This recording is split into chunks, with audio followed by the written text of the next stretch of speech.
Hey everybody, welcome back to the kitchen. I'm Larry and this is Dad What's for Dinner, a stay-at-home dad's guide to home cooking. What we're cooking today is just a classic American favorite, Sloppy Joes, and I'm going to show you how I do it my way. So let's get into it. Okay, so the first thing that we're going to do here is we're going to mix up our sauce component for the Sloppy Joes, and to do that we're going to take 3/4 of a cup of ketchup. I guess it would help if I was in frame here, huh? So 3 1/4 cups of ketchup.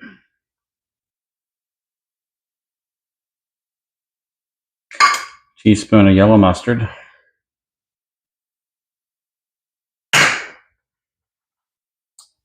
A teaspoon of Worcestershire.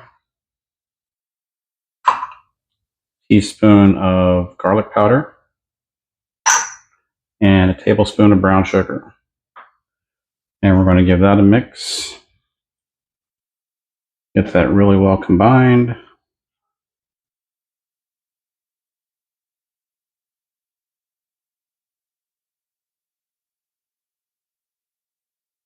And we're going to set that aside.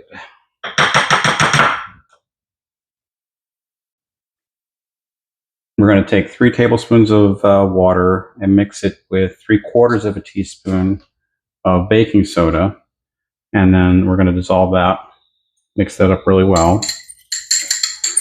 And then we're going to mix that in with our ground beef. And we're just going to go in there with our hands until that gets really well incorporated. And what this is doing, there's some scientific stuff going on here, but the baking soda is going to loosen up the meat fibers, as I understand it. It's also going to give a little flavor because baking soda is essentially a salt. It's not table salt, obviously, but it's a salt. And we're going to let that do its thing. That'll take about 10 minutes and we'll be back. Okay, so the next step, go ahead and start up the stove. So this has been about 10 or 15 minutes with this beef, and it's kind of hard to tell on camera, but it's kind of tacky now.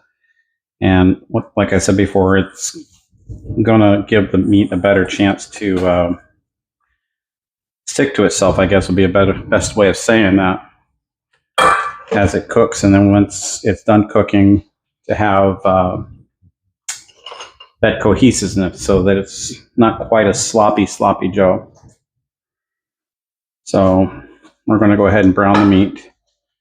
And if you saw my short, this is one of those situations where you got to brown the meat. You don't want to just cook it, you want to brown it. Because again, that browning is part of what gives the meat its flavor. And you can see how sticky that meat is after its treatment with the baking soda. So we're going to go ahead and get this meat browned up, and we'll be back. Okay, we're back. It's been probably about 5 minutes, and I'm going to see if I can zoom in a little bit on this meat and show you what I'm talking about when I talk about browning the meat. You can see that nice brown, dark color. That's what we're talking about when we say brown the meat. It's not just cooking it so the pink is gone. You want to get the Maillard reaction going that gives you that beautiful brown. So we're going to go finish this up, and we'll be back. Okay, so it's been about another 5 minutes, and we've gotten that meat pretty well all the way cooked. So the secret ingredient to this recipe is baking soda, believe it or not. We use baking soda on the meat. And now we're going to use baking soda on the onions. The baking soda and the onions, and this is a tablespoon of water with 3/4 of a teaspoon of baking soda. And we're just going to combine that with our onions and get it all out of the... And what this is going to do, it's going to allow those onions to basically melt. So you're not going to have the big chunks of onions floating around in your sauce. We're just going to go ahead and add that to the ground beef. And relatively quickly here, those onions are going to break down. And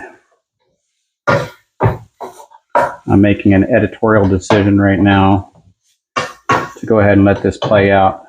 We might end up doing some time lapse, but I'll go ahead and let this cook with the camera running.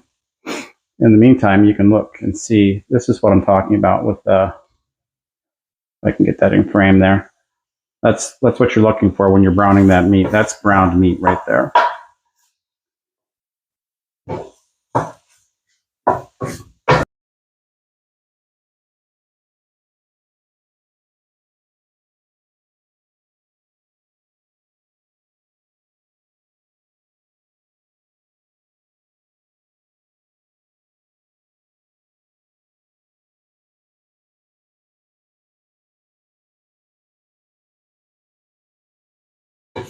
All right, so it's kind of hard to tell on the camera.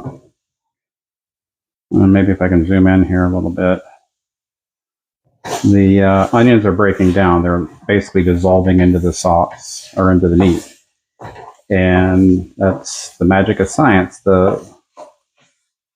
There's some chemical reaction that happens with between the onions and the baking soda, makes them break down quicker. So that's what we're doing.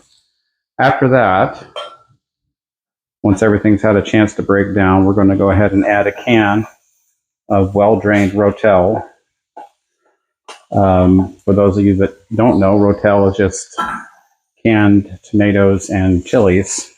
If you don't like the chilies, you could just use canned tomatoes, or if you don't like tomatoes, I don't know why you would be having sloppy joes if you don't like tomatoes, but you could do this with just regular bell pepper, cut it up. Your cooking time might be a little bit longer.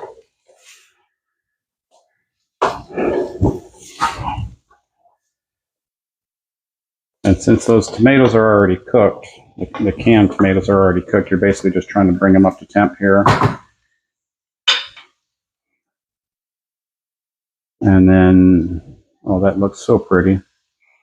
And the smells are great too. Then we're going to bring our sauce over that we prepped at the beginning, and we're just going to head and add that to the meat.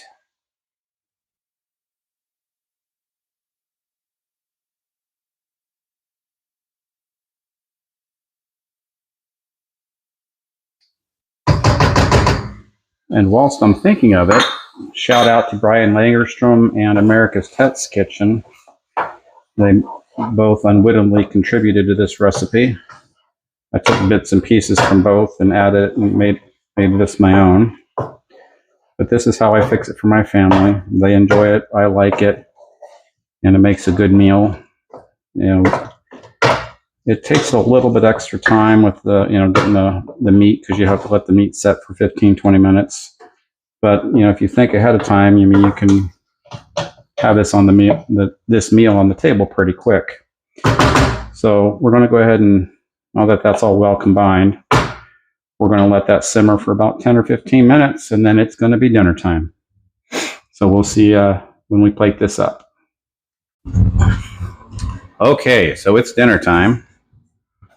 And we're going to go ahead and take our buns, and we're going to toast them in a pan. By the way, these buns I made by myself. They're sourdough hamburger buns. And we're going to toast those up, get ready to plate up, and have some dinner.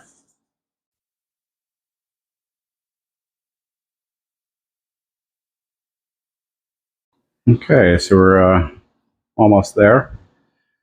That one's done. That one's ready. That one needs another minute. That one needs another minute.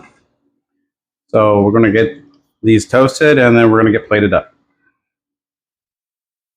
So I almost forgot to film the plating, but here we go. There's my homemade sourdough hamburger bun, my awesome sloppy joes. Wouldn't be sloppy joes without a little bit of cheese. And we'll put that bun on there. And that's what's for dinner.